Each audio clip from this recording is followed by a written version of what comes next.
여러분들은 책 자주 읽으시나요? 저는 게임에서, 영화나 드라마에서, 그리고 책을 읽는 활동에서 스트레스를 푸는 편인데요. 지난 2개월여 기간 동안 유튜브를 시작하고 공부하며 개인적으로 아쉬운 게 한 가지 있었습니다. 그건 바로 저 개인의 독서 시간이 사라졌다는 것이었는데요.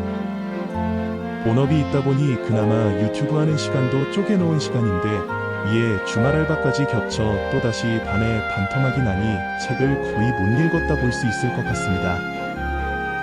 그렇게 독서량도 줄고 취미 시간이 사라지니 뭔가 삐져가고 있달까. 저도 사람이다 보니 가당치 않게도 이런 일이 벌어지네요. 결국에는 유튜브도 잘하지 못하게 되더군요. 그래서 독서와의 생활 밀착형으로 다시 구상을 하게 되었습니다. 그럼 그간의 죄송스러움에 고개 숙이며 무턱대고 어떻게든 시작해 보겠습니다.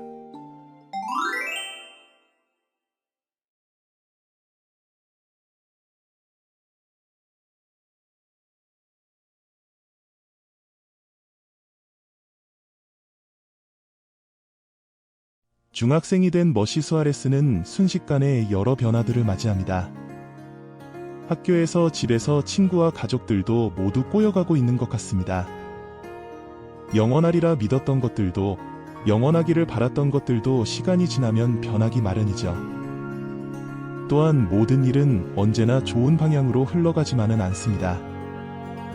그런 세상 속에서 나만 제자리에 있을 수는 없다는 걸 깨닫게 된 머시는 조금 힘든 길을 마주하게 되더라도 기어를 올리고 페달을 밟아나가기로 합니다. 머시 수아레스, 기어를 바꾸다는 성장기에 느끼는 여러 감정들과 한 단어로 정의할 수 없는 복합적이고 미묘한 감정들까지 풍부하게 묘사하고 있는 책입니다.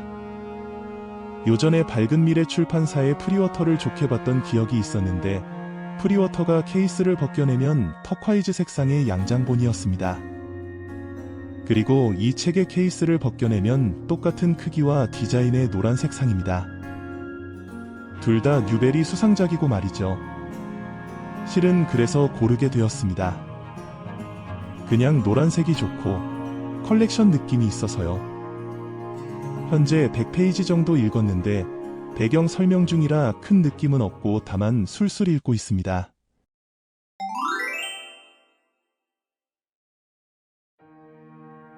어느 날 갑자기 강도의 총격으로 아빠를 잃은 15살 소녀 데이비의 이야기를 담고 있습니다. 상실의 비극을 딛고 일어서는 데이비의 성장이 가슴 뭉클하게 펼쳐지며 작가 주디 블룸 특유의 삶을 향한 긍정성과 인간애가 돋보입니다. 1981년에 초판이 출간되어 2012년 미국 현지에서 동명의 영화로도 제작되었으며 오늘날까지 널리 사랑받는 고전적인 작품입니다. 절반 정도 읽고 있는데 이 책은 가슴에 남는 게 많을 것 같다는 느낌이 오기 시작했습니다. 아빠가 총에 맞을 때 주인공 데이비는 사실 이거 어떻게 될까요? 무지 궁금해서 하루 이틀 안에 읽기 완료될 것 같았습니다.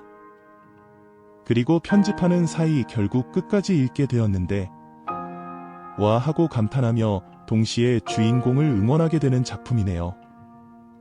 이제부터 또 다른 시작이구나 하는 생각도 들었습니다. 참고로 배경이 되는 로스 앨러모스는 아마도 영화 오펜하이머를 보신 분들이라면 기억하실 것입니다.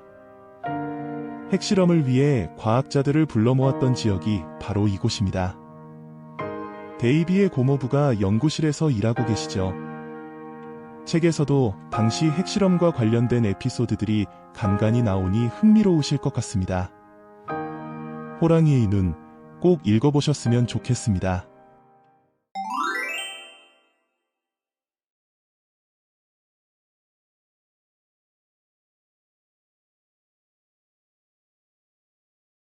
트와일라이트 시리즈의 작가 스테프니 메이어의 장편 소설입니다.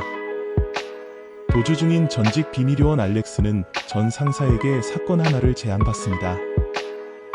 위장한 테러리스트에게 접근해 정보를 빼내오면 그녀의 이름을 지워주고 목숨도 살려주겠다는 것입니다. 하루하루 도망치며 살아오던 알렉스에게는 솔깃한 제안입니다. 한편 알렉스는 약물 등으로 고문하여 정보를 빼내는 비밀요원이었습니다. 이 점이 참 매력적이었는데요. 이번에는 100만 명의 사람을 죽일 바이러스 테러리스트로 지목된 다니엘 비치를 신문하면서 그녀가 몰랐던 엄청난 음모가 있다는 사실을 알게 됩니다. 흥미가 뿜뿜 솟아나지 않나요? 저는 트와일라이트 시리즈를 책으로 읽지는 못했고 영화로는 보았으나 제가 좋아하는 장르는 아닙니다. 그래서 저에게 이 시리즈와 본 작품과의 연계된 점은 전혀 없다 볼 수 있겠습니다. 이번 책 케미스트는 서점에서 책 표지의 카피 등을 보며 선택하게 되었는데요. 꽤 재밌어 보였고 출판사에서 제공한 소개도 참고했습니다. 그러고 나니 마치 여주인공판 본 시리즈 같지 않을까 기대하며 구매한 작품입니다. 혹은 댄 브라운의 디지털 포트리슨 같은 재미를 700페이지대에 좀 더 많은 페이지를 할애하여 더욱 오랜 즐거움으로 볼 수도 있겠다는 기대감이 있었고요. 다만 아직 초반부 50페이지 가량을 읽고 있어서 뭐라 말하긴 힘들고 댄 브라운 소설처럼 처음부터 확 끌어당기는 건 없었습니다. 기대감이 너무 높았나 싶기도 하고 앞으로 100페이지 안에 재미없으면 포기할 수도 있는 책이니 다음 주 추가 독서 노트를 확인하시고 구매하셨으면 합니다.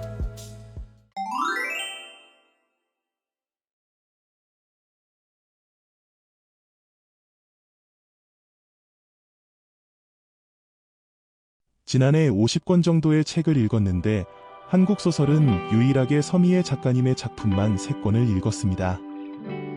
제가 사실 독서 기간이 그리 길지 않습니다. 그래서 한국 작가들을 잘 모릅니다. 그래서 올해부터는 한국 작가도 늘려보자 생각했고 시작하자마자 김초엽 작가와 박지영 작가를 알게 되어 운이 좋았다고 생각되더군요. 많은 책을 읽은 것은 아니고 두 작가님들의 단편집만 2권 읽었는데 고작 2권으로도 단편의 맛을 알게 되었달까요? 마치 오랜만에 수능 언어 영역 푸는 것 같은 느낌도 들고 재미있는 경험을 하고 있으며 단편이라 시간이 크게 들지도 않으니 최근 쪼개고 쪼개며 책을 읽던 저에게는 가뭄의 단비와도 같은 경험이었습니다. 더하여 생각할 만한 점들이 정말 많아서 놀라고 또 놀라기도 했습니다. 전부 읽지는 않았지만 경주는 왜냐하면 이달의 이웃비, 청소기로 지구를 구하는 법 등 재미있는 작품들이 초반부터 쭉 이어집니다. 장점 한 가지 더, 심지어 책의 디자인이 너무 마음에 듭니다. 시집 사이즈 같은데 한 손에 딱 들어오는 두터운 그림력에 감탄하며 책을 만지게 됩니다. 이 사이즈의 시리즈가 있으면 가방에 매일 넣어 다니거나 손에 계속 들고 다닐 수 있겠다 생각하게 되었습니다. 115mm를 경험하는 것은 펭귄북스의 그것보다 훨씬 좋았습니다.